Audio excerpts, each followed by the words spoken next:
Well, hello. I thought I'd report out on my intentions video from last time and show you what resulted. It's a very rainy Father's Day. There's not a lot of folks around right now, so I thought I'd knock this video out. I got my Delton stuff. Package came.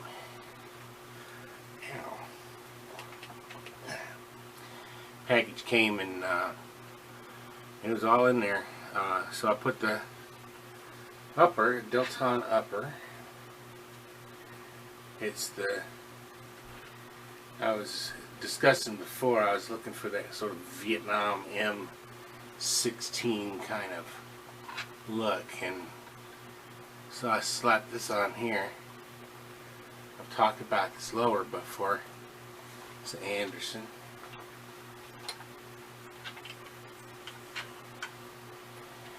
And if you look closely, I also dropped in, see the flat trigger?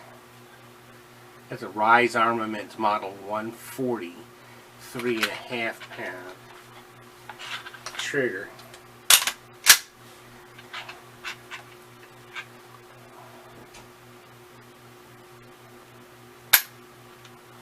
It's sweet. It's sweet. So, and I also got the carry handle sight, which I got from Ozark Armaments, to go along with the AT sight. I did slap on a little bracket to hold my flashlight, and that's cool because this gun doesn't have to be accurate. There's already things touching the barrel. You go with the free float barrel when you're looking for accuracy, like the special purpose rifle that I built. This is still going to be accurate enough if you just shoot down a hall at somebody 20-30 feet away. You got to hit them. It's going to be plenty accurate enough for that sort of thing, and even take it to the range and shoot it out a ways. But it's not going to win any prizes for sure. It's certainly not going to be near as accurate as the special purpose rifle. But you know what? 6.5 pounds, man. Sucker's light. So that's my home defense gun right now, except that of course this lower really goes with the special purpose rifle because I put the specialty trigger in that. And then of course it was a rifle build kit. So I went down to my favorite shoot 'em up place. What's the place called? Shoot Point Blank. And they seem to always have Anderson lowers in for $50. So I picked up an Anderson lower, and here's the rest of that build kit. With the exception of a pad that I put on there. And I swapped out the mil-spec trigger for one that I took out of this one,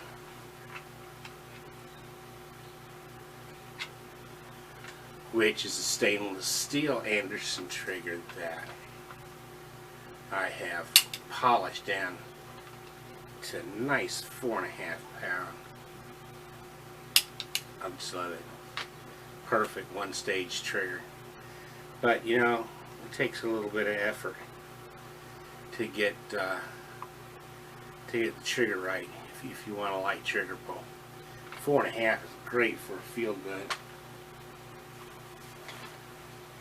3.5 is great for a target rifle. I know that they can go down farther than that, but so anyway, that's my build. It's my latest build. I think it's spiffy.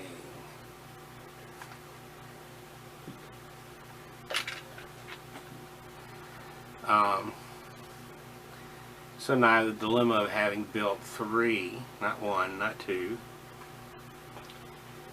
but 3 AR rifles, the special purpose rifle, this one, which I'm going to call the banger, I guess, and then the hunting rifle, the 300 AAC Blackout. I haven't shot any of them yet. Other than being shot at the factory before being set out, there hasn't been any bullets down these barrels at all. So, you know, do they even work? Are they going to short stroke? Are they over-gassed? What adjustments am I going to need to make to all three of these rifles in order to get them functioning properly? And that's a pretty big task, especially if you want to do it outside right at the proper ranges. So I'm going to get some help. I got a nephew, and he's recently separated from United States Army, and he was an operator. He was one of these behind the scenes guys. Who knows what all he did back in the Iraq and Afghanistan wars, but he was behind the enemy lines sort of dude, and I figure if anybody's going to be able to help me get these three babies working good,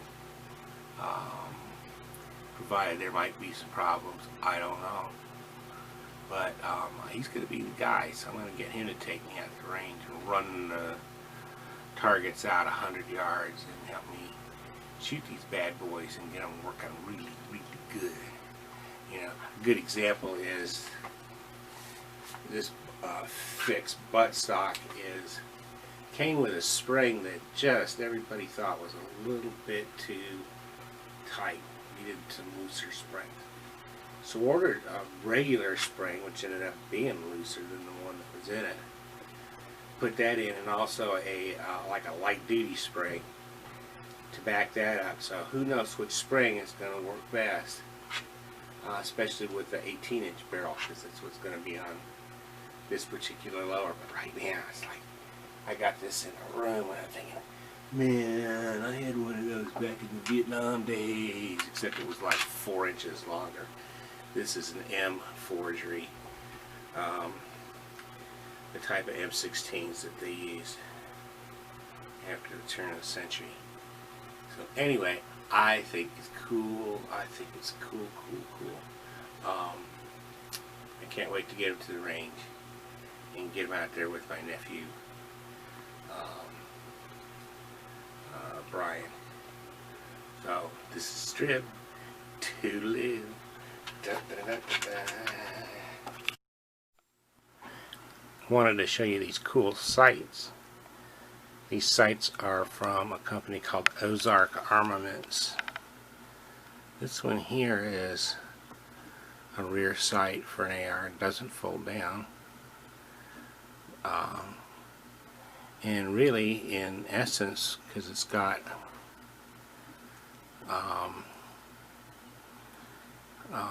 elevation adjustment, unlike most rear sights, this is really kind of like a carry handle sight, like this one.